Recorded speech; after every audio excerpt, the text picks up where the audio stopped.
Hi, welcome to the program. I don't mind telling you, and I always try to deal with you truthfully as your jovial host on this show. Come on in here a second. Let me talk to you intimately for a second. I am really keyed up about today's show because on today's program, I have an opportunity to do something professionally that I've sort of dreamed about in my personal life for a long time. There are a few entertainers in the world who have moved me during the course of my lifetime since I started going to nightclubs and theater. And one of them is Sammy Davis Jr. Sammy Davis Jr. truly is, in terms of his versatility, his talent, what he can do when he comes on stage, is really one of the world's greatest entertainers. He's going to spend the next 90 minutes with us. We have an audience here of people who've come to meet Sammy. We're going to talk to him about his new book. And my little heart is pumping just a little bit faster than usual because I am really proud to say on midday, for the first time, here is Mr. Wonderful, Sammy Davis Jr. You used to be too wise. Hey there, you on that high-flying cloud. Though she won't throw a crumb to you, you think someday she'll Thank you all. come to you. The reception is beautiful for the lady. That's very nice of you to start it. Thank you. Well, now we're on TV together, Sam. There you go, man. You looking well? I feel good. How you feeling? I'm feeling good. Well, you're a proud father. You got a book that just came out, so you feel a little bit like a dad, right? Well, a little bit, I guess. It's still sort of a strange world to me. I don't consider myself an author, you know. I don't consider you an author either, but I think you did a good job on the book. I mean, you got enough going for you. You don't need the label author. That's enough. No, I think that, you know, the Hollywood in a Suitcase is a kind of an appendage of where I am, you know, and it's part of an experience that I wasn't able to really get into, and yes, I can, Yeah. you know. So we got some of the areas, and because I am a movie buff. You really are. Yeah. Sammy, in his book, and let me show you the book. It has a nice cover. Everybody was admiring it before. This is it. It's called Hollywood in a Suitcase. You say something here. Now, are you exaggerating when you say in here that you estimate that you have spent 1/3 of your adult life or 1/3 of your life watching movies? Absolutely. That's incredible. Mm-hmm. I think we ought to go all the way back to the beginning, the first time you saw a film. And you should tell the story about how when you were a little tiny performer, your father didn't want you to go downstairs in that theater. Tell that story, because that's what hooked you on movies. Well, it was when you were doing 2 and 3 a day in vaudeville, as my dad and uncle, that's how I got into show business. And it's many, many years ago. And I had nothing to do. I couldn't go out in the back and play with the kids. I didn't learn how to ride a bicycle till I was 17 years old. I bet you're not that good at it. Yes. Are you doing that? Yeah. Usually when you learn stuff later in life, it's not as good as when you're a little kid. No, but everything was an adventure, you know. I didn't learn to read or write until I was like 19, 20. Wow. There was really never a time when you weren't in show business, right? No. So it's all the way. I never had any formal education of any kind. Wow. Never spent a day in school, and I'm not proud of that. You know, but that was the circumstances at that time. And show business was a particular world unto itself. But in any event, to get back to the story, yeah. What happened was that my dad, one of the things that you did between shows was to take and sit in the wings and watch the movies. Now, sometimes they'd let you go out into the theater and watch it. But most of the times, if the manager was kind of strict, you'd just sit in the screen was like where your monitor is, and you'd sit in the wings and look at the movie. So you saw a lot of stuff sideways. Yes, but it was a pretty good angle, you know. And my dad said to me, Papa, that's what he called me, he said, I don't want you seeing this movie. Don't you go down there.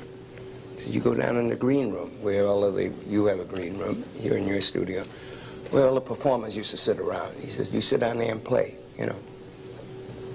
So any kid, you say, don't go in that closet, you know. Hit it first thing, you know. First thing, you go right for the closet. So I didn't know the movie was Dracula.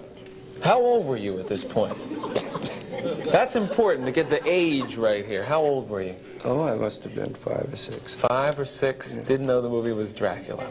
And I sat, Dracula with Bela Lugosi, and I sat. As I sat down, I said, well, they're going out to eat, you know. My dad was a bit of a, I think the terminology today would be swinger. He was and is, thank goodness. He's still a swinger, you know. He's still out at the racetrack, you know, shooting the cups. But I figured he had gone out with these cronies, some of the other acts on the bill. So I figured I had nothing to lose. I'd get my chair, sit down. And it's just as Dracula is coming out of the box. Good for a 5-year-old. Good timing, Sammy.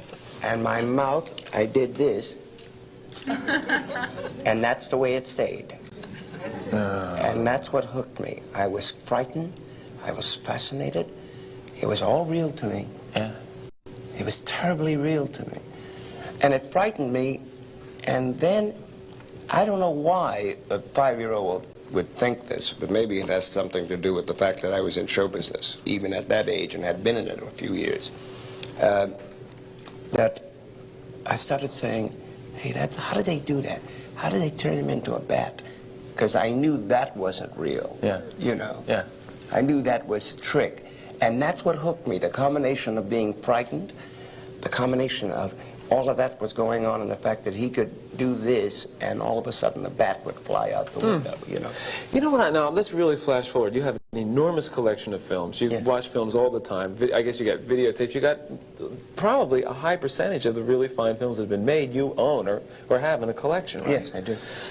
I found myself thinking, why hasn't Sammy Davis, who loves films more than almost anybody, how come you're not a film producer? Why haven't you, taken the step to make them yourself? You've been in plenty, and you've done some wonderful work on films.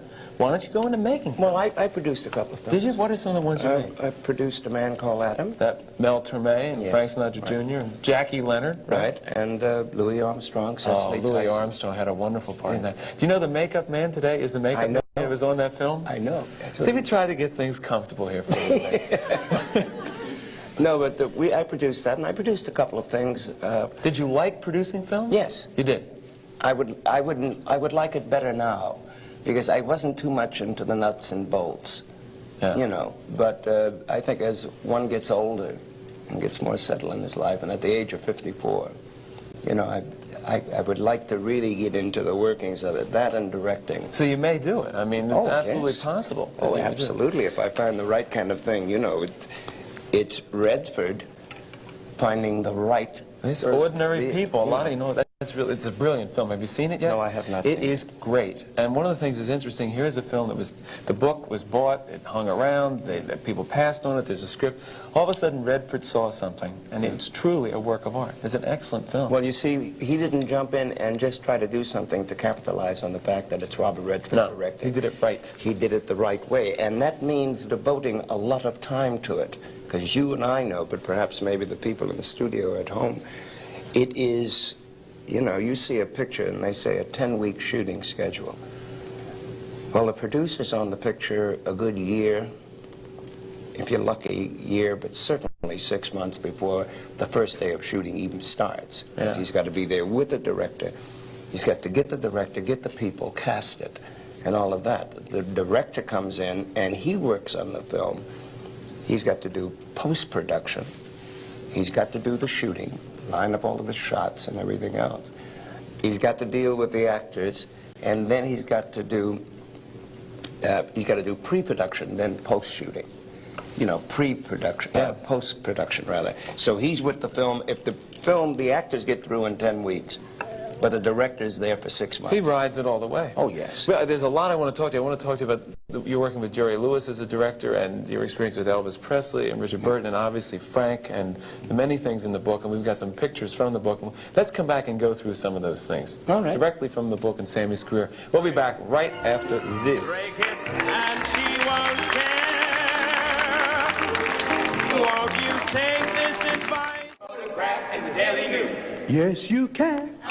$10 charge. Yes, sir, how many? You'll get thrown in first. Okay, we're on. Sammy, having trouble with the mic? Yeah, just trying to get it on here. Okay. There you go. That was from Golden Boy, which, am I correct in saying Golden Boy premiered on the road in Philadelphia? No. No, because I saw it in Philadelphia. Yes. And We then I did, saw it again in New York. We did it. No, wait a minute. You're right. It was I Philadelphia, thought so. Boston, Chicago. No, Detroit, and then into New York. We were on the road for about, Bill, I would say 3.5 months, changing the show. Yeah, I know. When you finally brought it in, it hit, and it connected. Would you like to come back to Broadway with another original vehicle, a new show, as Golden Boy was? Yes, but I would like to come back and... the one thing I've never really done on Broadway, I'd like to do if it was humanly possible. Straight play? Straight play. That would be exciting to do. Yeah, that would be good. If you could find the right vehicle, you know. And What kind of part would it be? Now, if it was from a classical repertoire, what would you like to do? Drama, comedy? What's your fantasy on Broadway? I would like it to be heavy drama, if it was possible. The type of thing like a Night Must Fall, you know, where I could really play something that is completely juxtaposition, flip-flop of where I am. If I do a comedy, people say, oh, well, of course he He's walking through it, you know. Comedy always looks easier, right. Of course, than it is. Of course, but it's one of the most difficult things in the world to do, as you know. But I would like to do something very dramatic. I did a few years ago in Westport, Connecticut, in Mineola. I did Desperate Hours, you know, the Joe Hayes play, and I did Newman's part, Paul Newman's part, and Paul and Joanne were kind enough to come to see the show when I was in Westport, and Paul came backstage, and the nicest compliment that an actor can receive is when the guy who created the role looks at the guy who's recreating it and says, he says, now I know what all those words meant. He heard it from somebody else's point of view. No, what he meant was, because I went the same way. I said, oh, hey, you're one of the best delineators of a line in the world. He said, no, what I meant was, it should have been a black guy playing the part in the first place. Because there were certain words, we never changed a line in the original Joe Hayes script. But there was something about a black Glenn Griffith standing up to this paragon of virtue, middle class, white middle class, salt of the earth, saying, guys like you have bugged me all my life. That's right. That took on a different connotation than two Paul Newman. Yeah. Why would Paul Newman let anybody bother him, right? Well, Broadway, since you did Golden Boy back in the early 60s, Broadway has opened up a tremendous amount toward black performers. And yet, people would say, well, if Sammy Davis Jr. wants to play Broadway, he can play Broadway. That's the difference between the public's fantasy and the reality of you and your career. Because even though you say to yourself, my fantasy would be to do a straight play on Broadway, it just doesn't happen like that, does it? No, of course not. And it can happen sometimes. Someone might be watching your show now, a writer, and some guy will walk into the office of a producer and see, knowing most of the producers and knowing most of the directors sometimes can be a hindrance. Because they don't think about you. They don't think about me in that light. It's like, you know, some of my dearest friends. I see parts in movies. You know, occasionally a part comes along and I go, my buddy produced that, or my buddy directed that. Gee, I could have played that part. Can you give me an example? Well, Mark Rydell. Mark Rydell. Who directed several big things. The last was The Rose. He has done quite a few pictures, and there have been parts in the pictures that I could have done. I'm not talking about romantic leads, because I'm hip. That ain't never going to be my main suit, you know. Well, you could do your Cary Grant impersonation all the way through. Get out of here. No way, man. But to do a character lead, or to do a good character, because I think I'm a good character actor within the framework, and I have no desire to play a 24-year-old. I want to play my age, you know. And I think there's some experience that comes with that.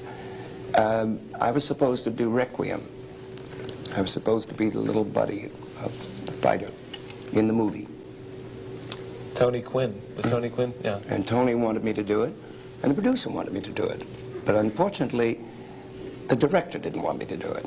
So I said, well, let me test for it. They said, come on, Sam, what are you going to test for it? But when were we going to get you to test? You'll be in Vegas, you'll be in here, you'll be at the Copa, you'll be there. I said, you don't understand. I'll give it all up to come in and do a test. And by the time we got through with that kind of conversation on the phone, it's happened to me several times. For instance, I was replaced in movies twice by white actors. Because what? Because they didn't think you were bankable? No, not bankable. Richard Burton and Elizabeth Taylor did a picture called The Sandpiper. Oh, sure. The Shadow of Your Smile. The song is from that movie. Right. And I was in rehearsal for Golden Boy. Just had started rehearsals for Golden Boy. They only needed me for 2 weeks. And the backers of the show said, no, wait. We got to open this date. We don't want to push anything back. God forbid he should get hurt. This, that, and the other. So I was out of the picture, and Charles Bronson took over. You were replaced by Bronson. That's right. You're right about that. The other time was Never So Few. Never So Few, and there was... And there was an argument, a point of view. Between you and Frank Sinatra. Right. And I was replaced by Steve McQueen. Two pretty good guys replaced you, Sam. Yeah, but they would have never made it without me. I want to shift to some of the photographs from the book. This first shot of you and Elvis Presley calls to mind. Last week, John Lennon did an exclusive interview with Newsweek magazine, and in the interview, he talked about how his wife had shown him a point of view about the king, meaning that when he was one of the Beatles, he was like King Beatle. And John Lennon talked about Elvis Presley, about the people the sycophants who surround the king, want the king to stay on the throne because it is in their best interest to stay on the throne, to give him too many drugs, too much food, too many drinks, too many yes men, and so forth. What is your view of how this happened to Elvis Presley? You write in the book that Elvis is a simple country boy at heart. Yep. And yet we all know the tragedy of his life.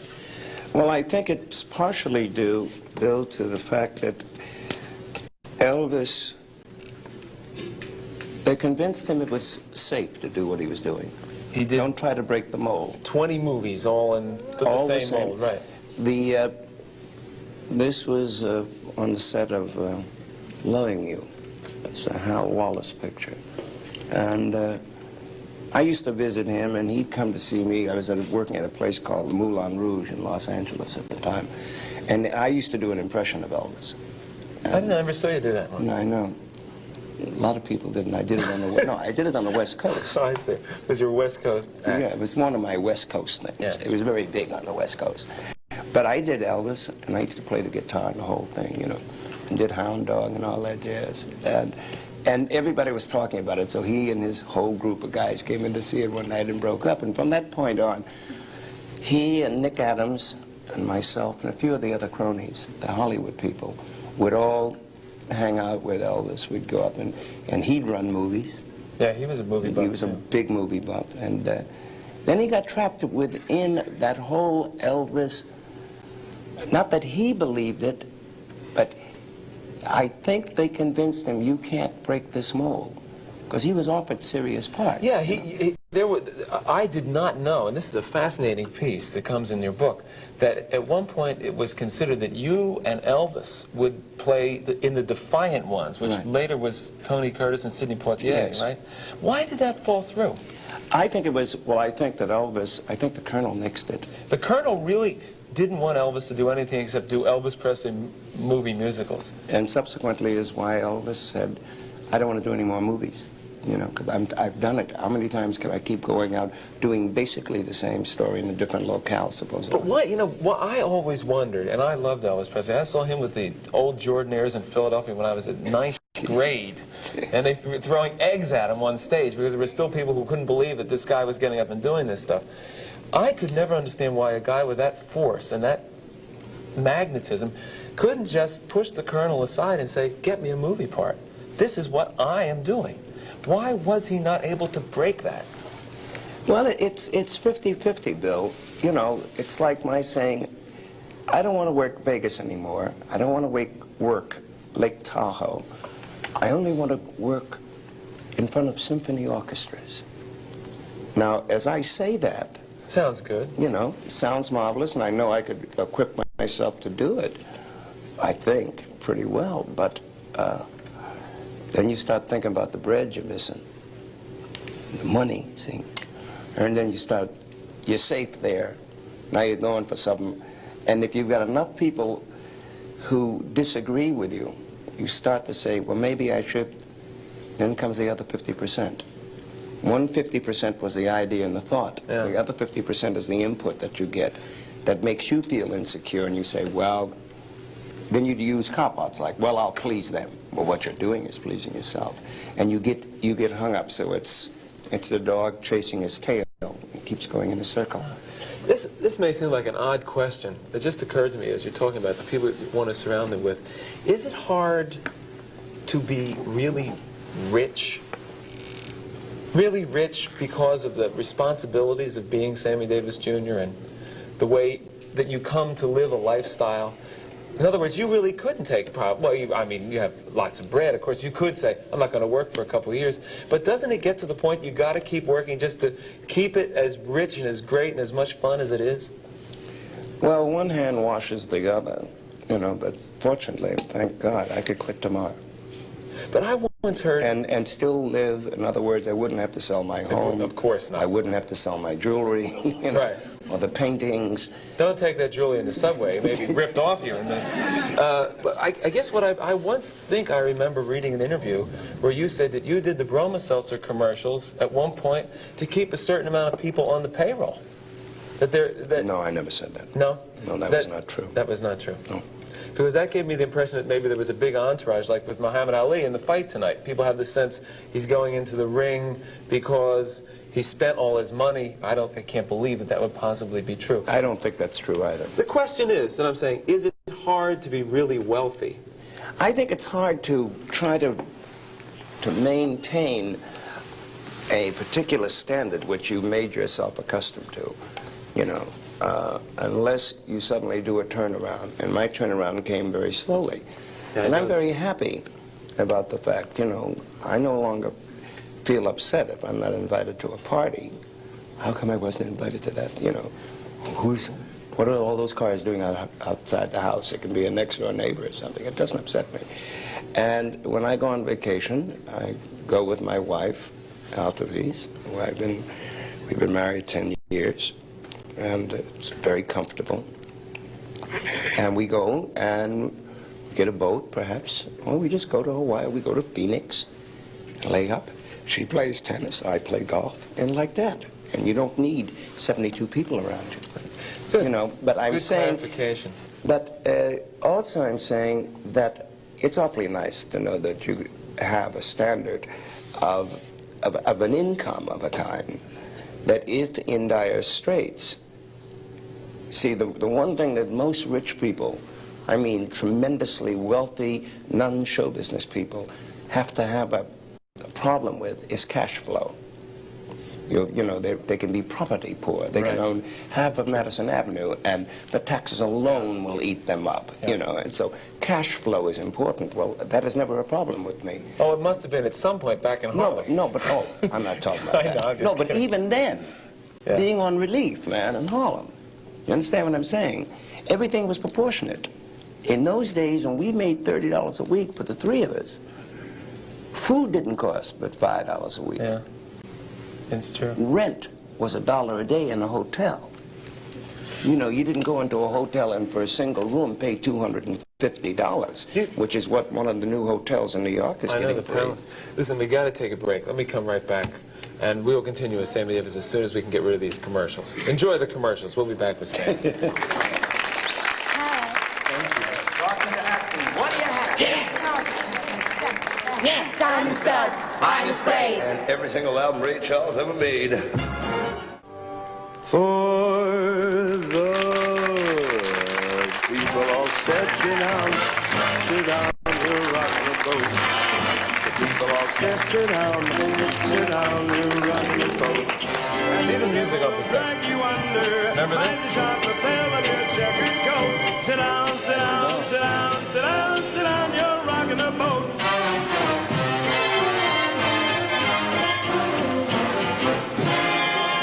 I want want to jump into a couple things from Hollywood in a Suitcase. First, you say, are you joking, or is Elizabeth Taylor seriously tried to con you out of your diamonds? Oh, yes. I mean, she really tries to take them off your finger and keep them? Only because of the fact that we've had this running gag going ever since I started wearing jewelry, you know. She goes, the first time it happened was, she went, "Oh, Sam, that's a beautiful, beautiful bracelet you're wearing." And I went, "You like it?" She said, "Yeah." I said, "Well, here, Elizabeth, it's yours." And I gave it to her. Right? How much was it worth about, Sam? I don't know. Oh, take a guess. Go ahead. It was worth several $1,000s, we'll say. It's a reasonably nice gift. But you got to remember that the gift of friendship is worth much more, and someone who's in your corner and has been a friend for a number of years. And it isn't, well, I'll give her this because she's going to give me that. Yeah, but I mean, I know that. Isn't that part of what is the fantasy of being a really big superstar and a really great successful person, is that you can take, we'll say, a $10,000 diamond thing off your wrist and hand it to somebody? Isn't that the fantasy that makes show business part of what it is? As bizarre as that may seem to someone listening, isn't that part of it?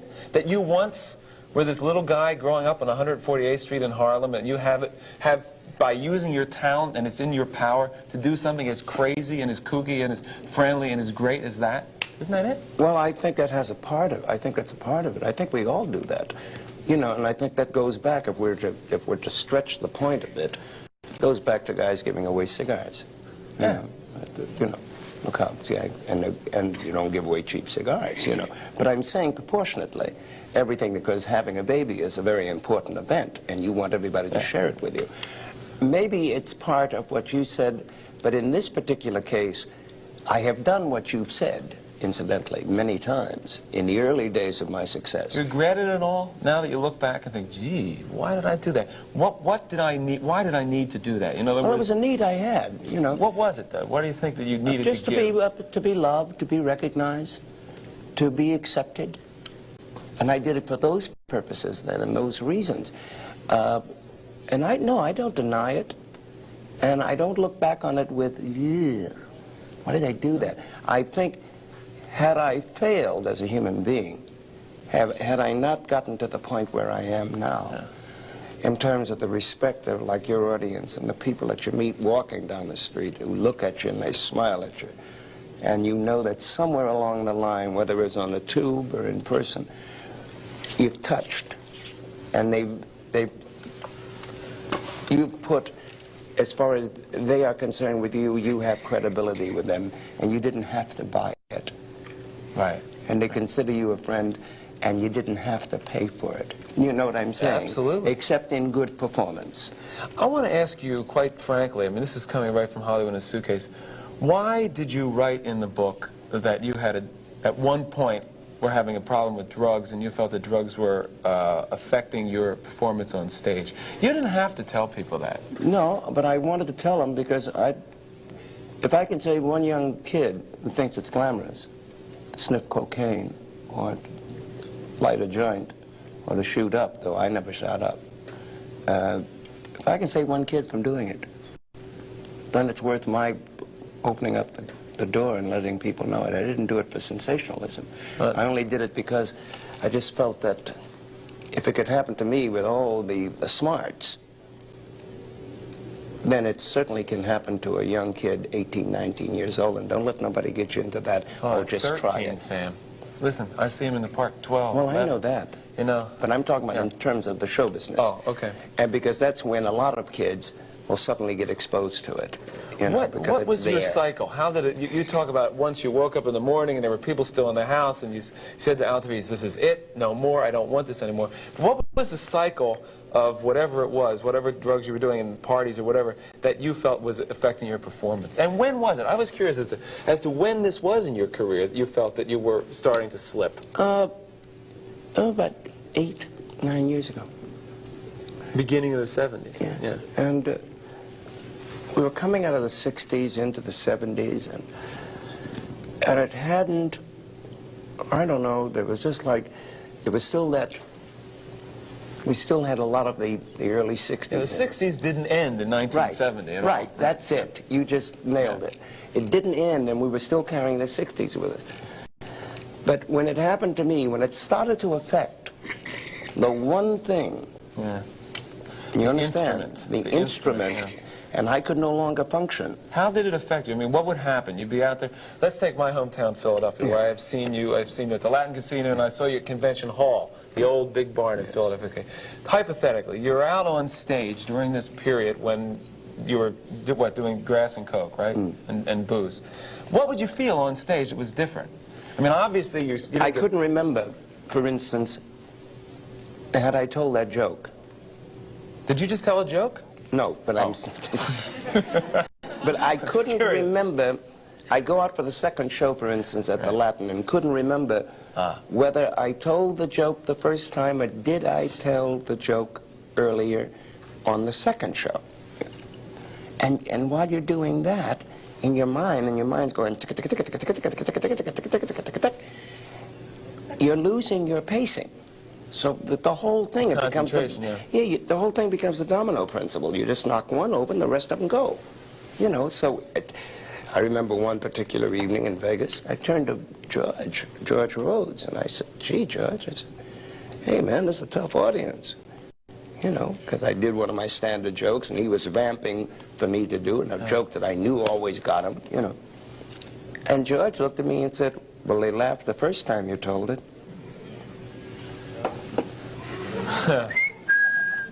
And when that happens, you know, but he didn't say it till the audience could hear his answer. He said it to me.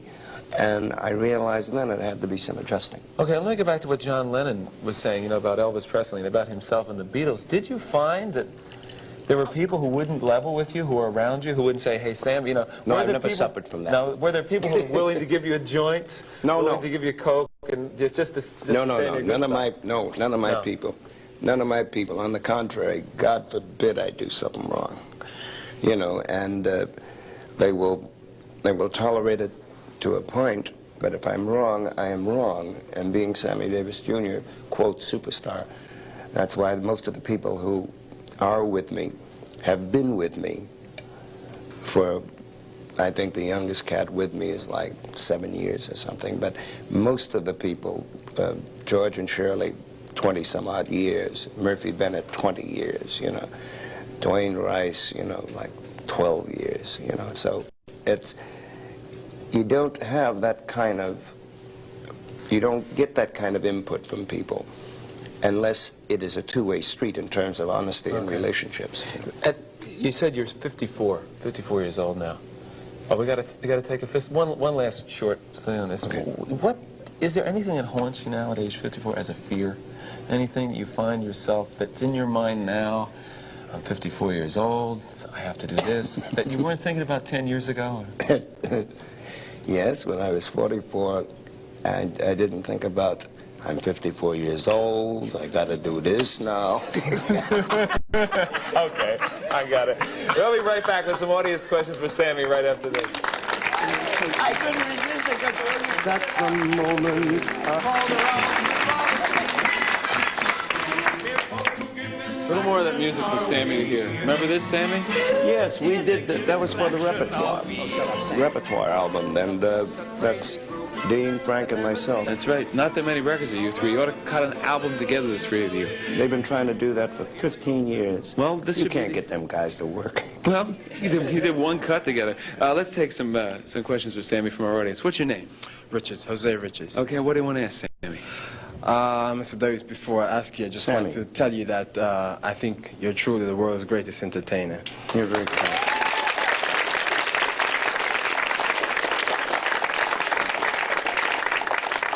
Hey, Sam, I always wondered something. When people say that to you, what and your friend Frank Sinatra's listening, what does he think? I don't know. There's a difference when people say it to you for personal... their own personal reasons. ...thing.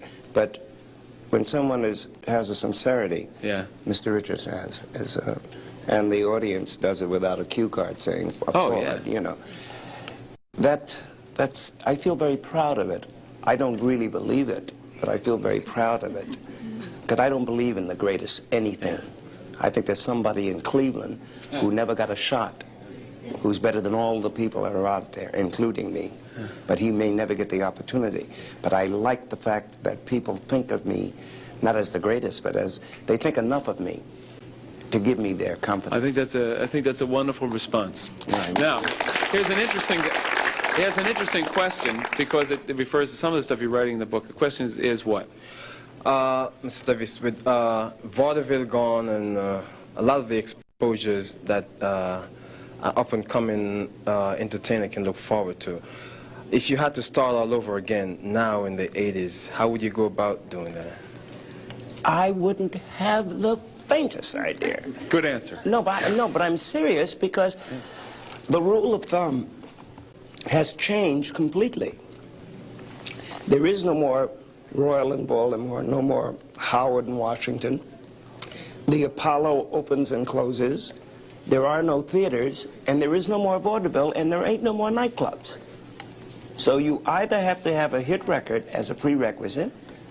You know, you don't have the Ed Sullivan shows anymore. You don't have variety shows on television where you just don't do it. So if you can't get a key or a clue to get on Merv, Mike, Johnny, Dinah, or any one of the... Bill, of course, goes without saying. But any one of the guys that have a show where you can be exposed, then you're in a lot of trouble.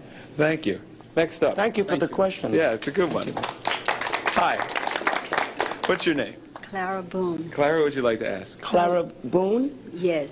You ain't no kin to Richard, are you? I hope not. I would like to ask you how you enjoy doing TV soaps. I love it. I heard you did. Are you going to do any more? Yeah, I'm going back on One Life to Live in probably around the first of the year. Oh, that's As a good. matter of fact, I was over there today saying hello to everybody. Oh, that's very good. We all enjoyed seeing you. What's your favorite soap? One Life to Live, All My Children, all of them on Channel 7. And General Hospital, of course. Yeah, I love that too. And I love your part you played. Well, on One it's Life nice to Live. play. There's an answer for you. The soap operas, this soap that the lady was nice enough to ask me when I was going back on, they wrote a part for me of what is basically a hustler, sting artist. Now, I could never get that part in a movie. But on soap, which reaches millions of More people than had you done a movie. Right. They write that part for me. That's good. And he's a lovable, nice, but you know that, hey, you don't, where's he going? What's he doing, you know? Good. Next up with a question. Thank you, darling. What's your name? My name is Barry Conorick, and I'm an up-and-coming amateur songwriter. I'm just curious where you find your songwriters these days. See what I just happened? asked him that on the break. Oh, no. You asked me the same thing on the break. People send it to me on cassettes or something, because I can't read music. I never learned to read music, so I have to look at the lyrics and listen to the cassette. But that's how I get... Well, maybe I would be interested in doing that. Okay. It's okay with me, because, listen, everybody keeps hoping what happened to Nat King Cole will happen to him. Right. When a little guy with a beard and sandals walked up and said, I have a song for you. What was the song? There was a boy, a very strange, enchanted boy, nature boy. And it never happened to Nat again, but everybody keeps hoping there'll be a little guy walking up to him. Well, here's a big guy with a beard, you know. So that's good luck. what I'm saying. Thank you. Next up, please. Thank you very much. Hi. What'd you like to ask Sammy? Mr. Davis, I'm also an upcoming artist, and I'm starting out, and I'm finding it very hard to deal with criticism, but I'm managing very well. What I'd like to know is that you're constantly being criticized, and people are making fun of you constantly. How do you deal with this? I know that you hurt, and you feel too, and you're supposed to have a raw heart, but how do you deal with it all your life? How do you deal with this every day? Well, the criticism is counterbalanced by good things. And you've got to take the good. Sometimes it doesn't really balance out evenly. Sometimes criticism is up here and the good is there. But the good, see, when people give you good, if it's only a teaspoon of good and a jar full of bad, if you were to take the teaspoon and put it and you could mix it up, that whole jar would be good. Because that's the way it should be. And you need criticism. I need criticism. 90% of us in this world, whether you're in show business or not. But it's hard. you know, there are times in my life when I've sat down after a show or read a review and cried. I ain't gonna lie. Can you point to a specific thing? I mean, not a specific reviewer maybe, but for a specific piece of work that really upset you, that you got hit hard for? Yeah, I didn't like the reviews I got on Stop the World here. I picked up the New Yorker magazine, and one of the reviewers said it was embarrassing, you know. And why is he doing it? And in the meantime, you read this review, and at night people are standing up cheering at the end of the performance, and the place is packed, and they can't get a ticket to it. So to connect with her question, so what did you do that day? The day that you read that review? And I did my show to the best of my ability, and you take the negative and use it for positive. You take that anger and utilize the anger, because standing mad, talking about he ain't got no business saying that, ain't gonna prove nothing. What you do is you walk out there and say silently to yourself, I know what the review said. It's still in your hands. This is what you're thinking psychologically, and give them the best performance you can. And it's, for me, it has been my saving grace. It saved my sanity. I don't have an ulcer, you know. That's the only thing I can say. But don't think it's ever going to. The bigger you become, and may you become as big as you want to be, it's always going to be there, babe. And there's going to be somebody. Well, if they knock the man upstairs, you know what they'll do to us. Wonderful answer. We'll continue with Sammy Davis in just a couple of moments. Thank you. Lots of laughter, Cremona. Hey, boy. Our next jump in Parma. That don't be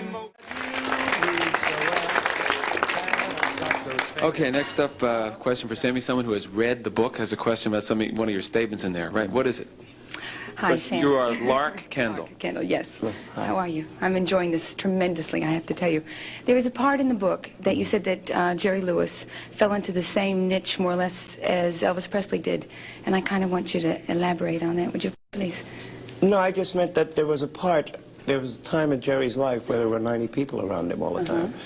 And I was only trying to illustrate that it can become, it's a form, and having been there, I'm allowed to say it, it's a form of self-indulgence. And it becomes very hard to separate who's for real, who's saying it because that's keeping their job, and where your realities are. Jerry doesn't have that anymore, because he found it out too. I don't have it anymore, because I found it out. We've all systematically found it out. How did you find it out? I mean, what was there? Was there something that happened that was so earth-shattering, or was it just out of a period of time? No, I think it's a period of time and getting older and finding out, why is he here? You know, one morning you just look up and you say, why is that man sitting here? In your house, Sam? No, I'm talking about you look in your dressing room. Oh, I got it, yeah. And you go, there are 12 people here. And I'm paying them all. But what do they all do? And it becomes that kind of a thing. And then you start to trim. You get down to the basics of the people who really function for you. And you know you can function with them on a off-stage basis as well. It's got to be a two-way street. It's got to be professional and personal. Because when you're on the road 35 weeks a year, which I am, 30 weeks a year now, you need to have people that you can live with and be congenial with. And they can be congenial with you, because we only spend maybe 3 hours a night on the stage. But it's a very good question. Thank you. Thank you, Lark. Thank you very much. Next up, please. Hi, what's your name? Barry Innit. Barry Innit? Out with it. My question is, what advice would you give anybody who would like to get into the field that you're in, like acting or into films? I would like to get into it myself. I don't know how to go about it, so I would like to, maybe you can give me some pointers on what to do. Where do you live? I live in Brownsville. Way out in Brownsville. Is there any community playhouse theaters there? No, not around where I live at. Because I don't know that much about the area. I know where Brownsville is, but I haven't been there, so I don't know. But usually that's the best way. If there's I know up in Holland they have a couple of good, playhouses where you can do in-house plays and you can work yourself and start to learn your craft a little bit. And sometimes you work for nothing, sometimes you work for $10, whatever. And anything you can do just to get it out and do it on any level is better than being frustrated that you can't do it on any level at all. Yes, because we all have to, you know, we all have to. I always felt I had something to say. When I got to be 13, 14 years old, I felt it. I came out of the Army, and I was 19, and I felt I got to the point, I was so desperate, I said, I'm going to give myself 6 more years, and if I don't make it by that time, I'll still be young enough to go to school, learn something, so I can take another trade, because I can't devote my life to this, because I'd been in it since I was a kid. And it becomes frustrating, but if you can find a way as an outlet, any way you can, and what you've got to do is, you know, there's a couple of publications. I don't know if they even exist. Does Backstage still exist? Backstage is here, sure. They even have more of those things now. Well, good-o. You should read a couple of those and just go down and audition, man, and tell the cat where you're coming from. Yes, I'm trying. Good luck. It doesn't hurt to try to study it, but on the local level, the smallest level, even if it's a high school production with the kids and they need an older guy with a mustache like you, to get in there and do it. To do it is better than to be sitting and frustrated that you're not doing it on any level. And good luck. All right? Thank you, babe. And Next may you up, have all the luck in the world. I mean, hi. What's your name? Bill. I'm Bill Peoples. Hi, Peoples. Sam. I remember early in the 60s you had another show, and you had a lot of people on who were close friends of yours throughout your career. And you also had Judy Garland, who was also a good friend. Yes. I'd like to know how you first met her. We met when I went on set one day. That was before I played Ciro. I used to go around the studio because I knew guys at Cutters and things like that. And we met, and she was doing, I forget which film it was, but she was doing one of the films, one of the musicals. Oh, I know what it was. She was doing a thing with Mickey, I think it was. I went out to see Mickey Rooney, and Mickey said, Judy's over there, and let me introduce you, and all of that. But we had met several times off and on at parties, but and she became very supportive when I opened at Ciro's as an opening act with my dad and my uncle. And bam, that was the foot in the door for us. And from that point on, we became joined at the hip, you know. And Liza, and I sat her on my knee, and she was smaller than that pretty young lady over there that I just spoke to. But she was a very special person. And she was very vulnerable, and that was part of her success with people. I'm talking about an audience, because the audience could read the vulnerability. When everybody was trying to put on that, she showed this. You know, she showed that, oh, I hope I make this note.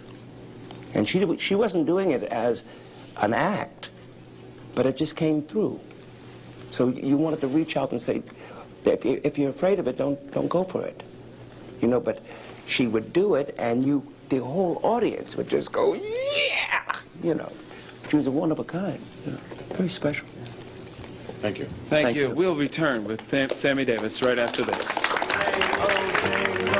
My name is Anthony Harris. All right, what would you like to know? I would like to know, sir, who is the one person who has instilled the most motivation in you, which would contribute to your success?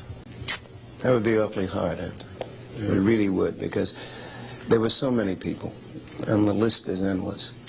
You know, you start because my career covers a span of so many years. If I was to take, and you know, who motivated you in terms of singing, who motivated you in terms of comedy, who motivated you in terms of variety, the vaudeville type of thing, the list is endless. It really is. Because, you know, when I used to listen to Andy Kirk's Cloud of Joys, you know, and I wanted to sing like the cat in that band, because I used to sit up in the second balcony at the Apollo. And then when I heard Billy Eckstine, I wanted to sing like Billy Eckstine, and Nat King Cole, Johnny Morse, Three Blazes. Then I heard Sinatra and Bob Eberly and those people. And it was a mixture of all of that. It was a collage of those people that I wanted to emulate. I didn't realize at the time that in trying to emulate them, somewhere there was a style of my own coming out that would be recognizable. But there used to be the time where I didn't know what I sounded like, because I was too busy impersonating everybody else, you know.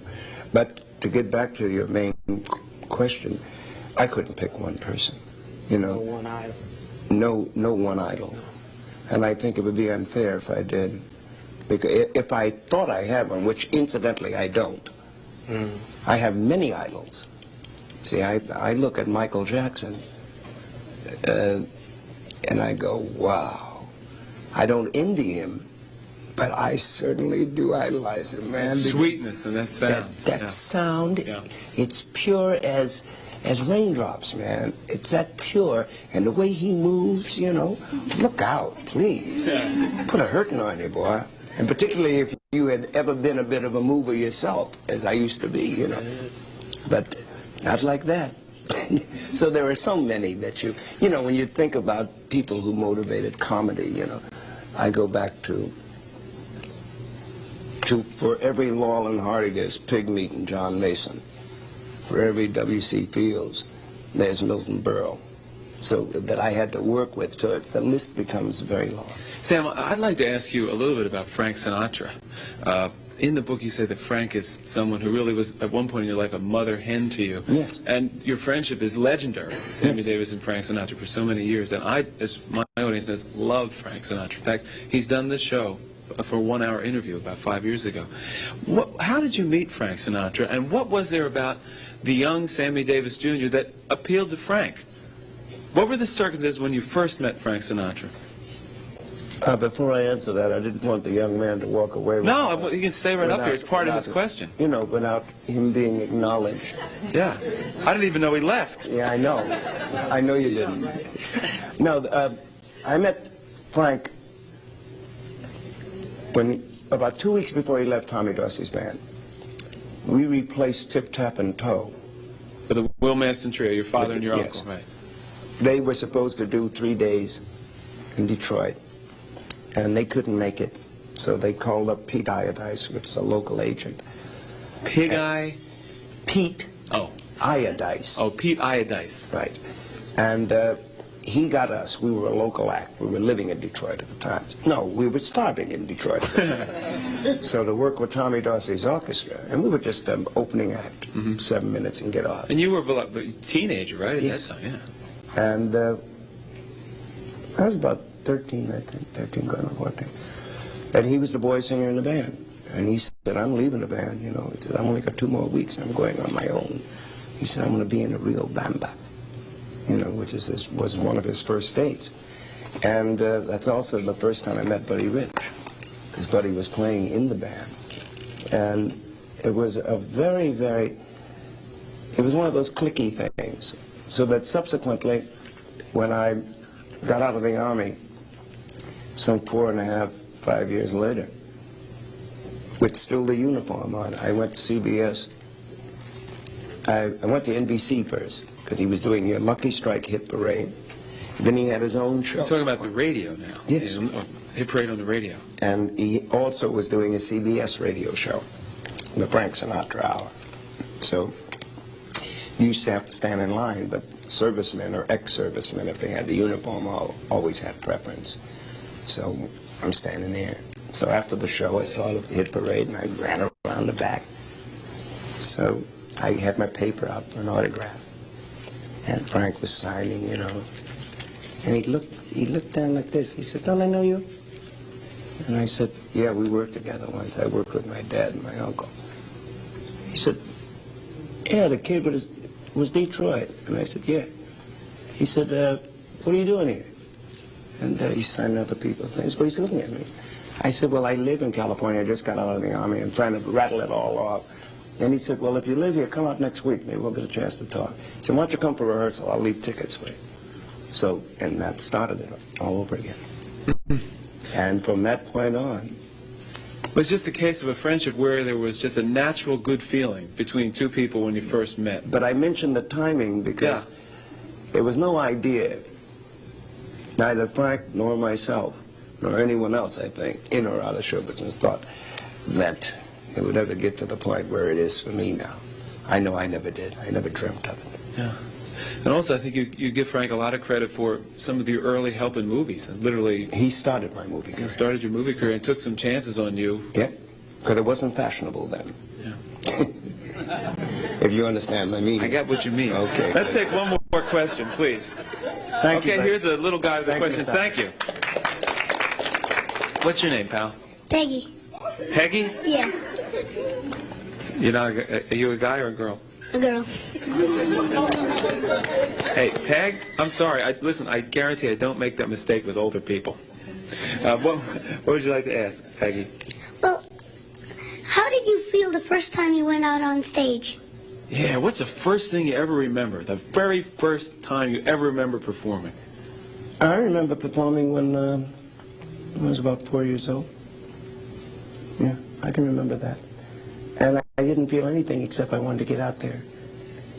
You have to grow up and be an adult before you become scared. Because you then realize, oh my God, what am I doing out here? You know.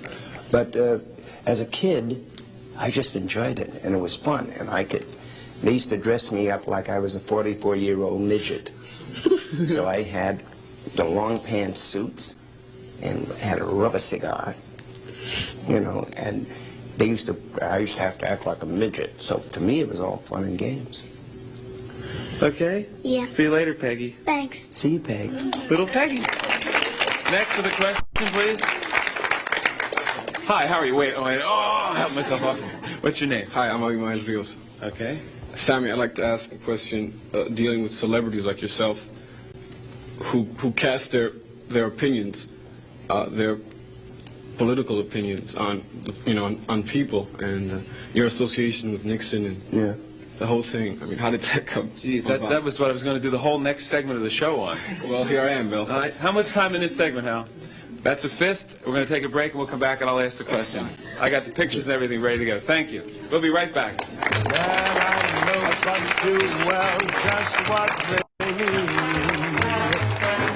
So don't let them begin the begin. Let the love that was once a fire remain. Take it from me, don't be a do-badder, do-badder. You'll put your foot on that ladder that leads you to that place below, and We're talking with Sammy Davis Jr. His new book is called Hollywood in a Suitcase, and many of the things we're talking about today are inspired by incident stories and some of the people that he does talk about in this book is published by Morrow. I sort of saved this for last. The young man brought up a question. I wanted to come back and talk to you about this. There is a photograph which I tried to get and I could not get it.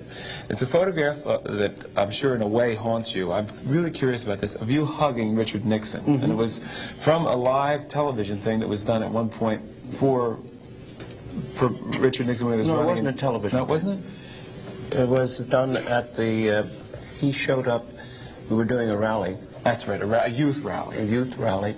And he showed up. Mike Curb was conducting. He had the Mike Curb singers, the young kids that I did Candyman with. And George Rhodes was conducting. My guys were down. We were all down there in Miami, right outside of Miami Beach. And he made a speech, and he said some things which I thought were absolutely kind of special for the President of the United States to say about any individual. And I just walked up behind him and hugged him, and that's the picture they used. Yeah, the picture of the hug. Now, in a way, it seemed to me as time passed, because at that point Richard Nixon was, in terms of his, let's face it, he was elected by a huge majority. He had opened up China. The Watergate thing was just on the horizon. But within the next couple of years, he wasn't able really to make good on his promises to the black community, and particularly the things he was saying about education in the inner cities. And I always felt that, in a way, that photograph came to haunt you as Richard Nixon became more and more unpopular, and particularly haunt you with the black audience, who I think felt betrayed by... No, I tell you what happened. Yeah. I'll tell you. How do you feel about that shot? Let me tell you, Bill. It'll never go away if you keep picking at it. See, my own people, by and large, I explained it in Ebony, I've explained it in the book. You know, you would think that I was selling dope to children. I didn't kidnap nobody. And the only person I hurt was me, and it was an honest hurt. Yeah, but the point is... No, let me... You didn't even hurt yourself. All you did was do an emotional I did hurt thing. myself. You did? Because anytime you walk down the street at a given period in your life, and your own people will not speak to you, and your own people turn you away, then all the money, the diamonds, the fame, the fortune mean absolutely nothing. if your own people won't speak to you. Thank God that is not the case today, vis-a-vis your audience. Oh, absolutely. Okay. That's where it hurt. But it's got to die sometime, meaning the other side of the color spectrum has got to let it die. The press has got to let it die. And stop bringing up things that was back then. I can't take it back.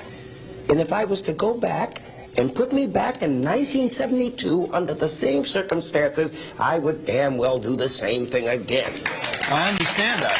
You understand me? I absolutely do. You see, but now, if you tell me what am I going to do in 1980 or 84? No way, Jose. I learned. I understand that. But unless it is brought up, I don't mind explaining it. I didn't mean to be angry about it. But I'm frustrated because I've gone past explaining into sounding like it's a cop-out. And I don't cop out for my mistakes. I made them. They're mine. And I suffered for them. That's just like you asked me earlier about drugs. I said if I could stop one young kid from doing it, then I'll go public with it. A lot of people around me didn't want me to ever mention that because it was in-house, so to speak. I never got busted.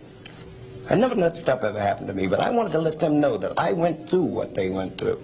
And what they think is glamorous, it ain't glamorous. All right. But to get on a soapbox about it, I would never come on your show to do that. And I think that certain things that the people have to just let it go and settle to its own level so that you can be accepted. You, me, anyone in this audience, or any of your viewers can be accepted for what contributions they make. Because, you know, I've gotten some pretty heavy awards for my humanity work. And they get that much space on paper. And I've donated millions of dollars. I've been responsible for the donations of millions of dollars. I've donated a few shackles myself out of my own pocket. Certainly, I remember you went to Vietnam when they were mostly just...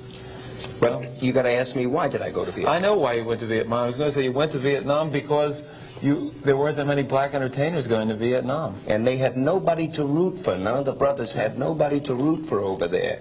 So I felt that I should go and put a show together and go over there and do that. And I also went because of the drugs thing. Because a lot of the brothers, and a lot of white brothers and black brothers, were getting a bum rap, bad paper, because they were caught with a joint in their hand. They got an unhonorable discharge, put them in a bad light. And I thought maybe we could do something. And we arrived in Da Nang. I went to the drug rehabilitation center. And it was like a concentration camp. It's never been the same since Vietnam. Sam, we got to take a break for our last commercial. Okay. We'll be back right after this. Thank you.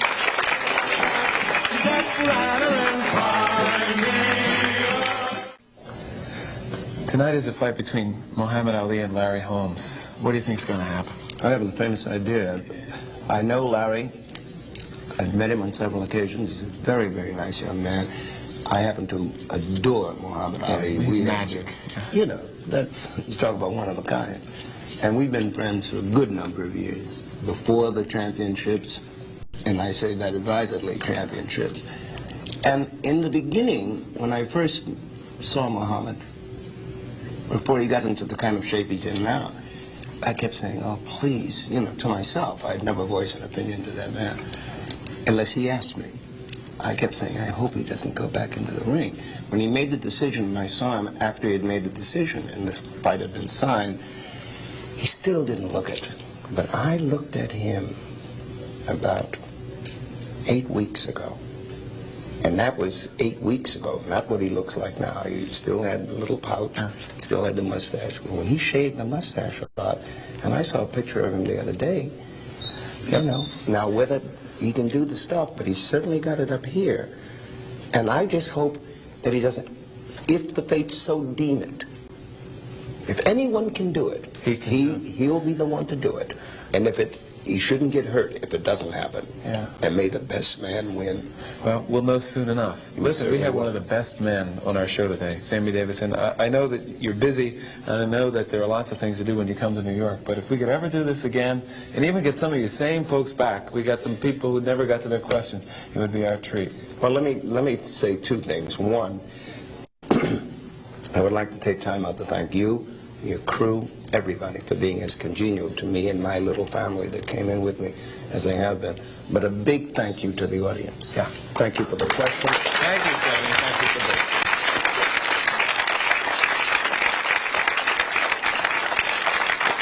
Sammy, I'm going to ask you just to sign my book.